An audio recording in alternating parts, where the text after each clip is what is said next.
लोकांना गजनीचा रोग झालेला आहे. ते कदाचित विसरतायत की राज्यामध्ये हिंदुत्ववादी विचाराचं सरकार आहे. एक गडवट हिंदुत्ववादी म्हणून मुख्यमंत्री म्हणून आमचे आदरणीय फडणवीस साहेब खुर्चीवर बसलेले आहेत.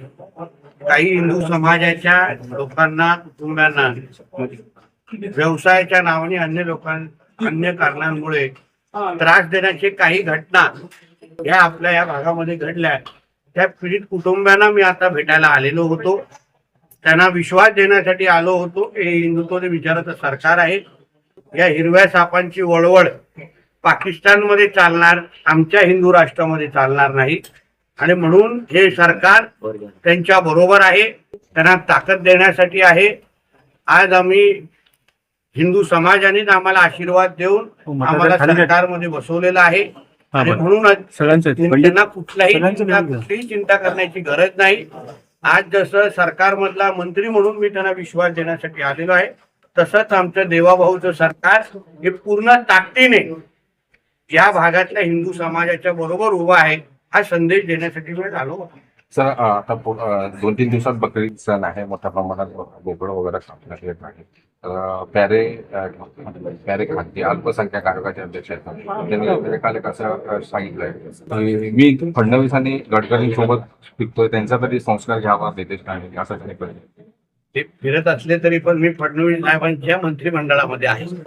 आणि म्हणून त्यांनी मला संस्काराची आठवण करून देण्याची गरज नाही. फक्त त्यांनी त्यांच्या समाजामध्ये थोडं मार्गदर्शन प्रबोधन केलं की जसं हिंदू समाज पुढाकार घेऊन जेव्हा कुठलाही प्राणी प्रेमी असो, कोणीही पर्यावरणवादी असो, ते जेव्हा आमच्या सणासुदीच्या वेळी काही मार्गदर्शन करतात, सूचना देतात, तेव्हा पर्यावरणपूरक होळी खेळा एक, किंवा पर्यावरणपूरक तुम्ही दिवाळी करा, फटाके मुक्त दिवाळी करा, अशा असंख्य सूचना आणि सल्ले फुकटचे असतात. पण सल्ले जेव्हा आमच्या हिंदू धर्माला समाजाला देतात सणांच्या वेळी, तेव्हा हिंदू समाज एवढ्या पद्धतीची आराधावी आणि अशी जोर जबरदस्ती करणार नाही की हम बकरे काटेंगे.